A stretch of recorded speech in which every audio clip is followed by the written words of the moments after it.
লাশ কবরস্থ হওয়ার পরে এরা প্রায় অবজার্ভ করেন আর কি।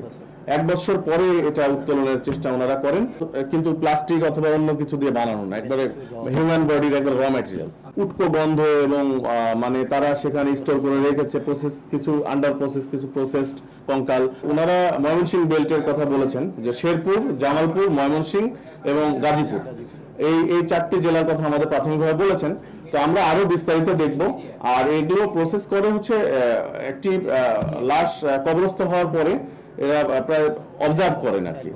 1 বছর পরে এটা উত্তোলনের চেষ্টা ওনারা করেন। তবে এগুলো যে আমাদের যে কবরস্থানগুলো বেশি সুরক্ষিত, সেখানে কিন্তু ওনারা এই কাজগুলো করতে পারেন না। যেগুলো হচ্ছে বিচ্ছিন্নভাবে কিছু কবরস্থান দেখা যায়, 10টা 20টা 50টা কবর থাকে, যেটা হচ্ছে অরক্ষিত, যেখানে পাহারাদার থাকে না, ঠিকমতো লাইটিং এর ব্যবস্থা থাকে না, সিসি ক্যামেরা থাকে না, লোকজনের যাতায়াত কম, সে সকল জায়গাতে তারা টার্গেট করে তারা সেখান থেকে হয়তো 1 বছর পরে সেখান থেকে কঙ্কাল, তাদের যে এজেন্ট আছে অথবা তাদের যে লোকবল আছে সেগুলো দিয়ে সেখান থেকে কঙ্কালগুলো সংগ্রহ করে সেটা কেমিক্যালের মাধ্যমে প্রসেস করে তারপর তারা ফিটিং করে এই ফাইনালি এই স্টুডেন্টগুলো হচ্ছে তাদের কাছে 5-7 হাজার টাকা করে নিয়ে 15-20 হাজার টাকা সেল করে। যে র ম্যাটেরিয়ালস গুলো অথবা কঙ্কালের যে পার্টস গুলো আছে সব কিন্তু রিয়েল, এখানে কিন্তু প্লাস্টিক অথবা অন্য কিছু দিয়ে বানানো না, একবারে হিউম্যান বডির একবার র ম্যাটেরিয়ালস।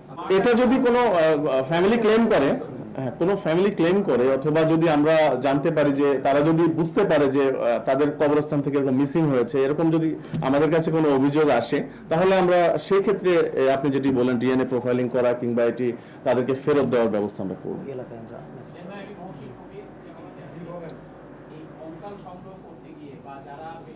তদন্তের খুব প্রাথমিক অবস্থায় আছি, কেবল মামলাটা হলো, এরপরে আমরা রিমান্ডে আনবো। রিমান্ডে এনে আপনারা আপনি যে প্রশ্নটা করেছেন এটা অবশ্যই যৌক্তিক। আমরা এই অ্যাঙ্গেলেও আমরা তাদেরকে জিজ্ঞাসাবাদ করবো এবং কোনো ধরনের ক্লু পেলে আমরা সেই অ্যাঙ্গেলে আগাবো।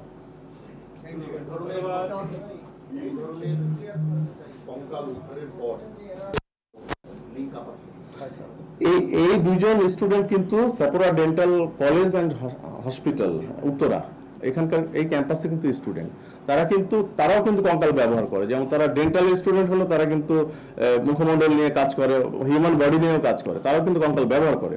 তো তাদের ধারণা আছে, এই স্টুডেন্টগুলোর মানে ধারণা আছে এই কঙ্কাল সম্পর্কে, এবং তারা এই কাজের সঙ্গে ইনভলভ বলে আমাদের জানিয়েছেন।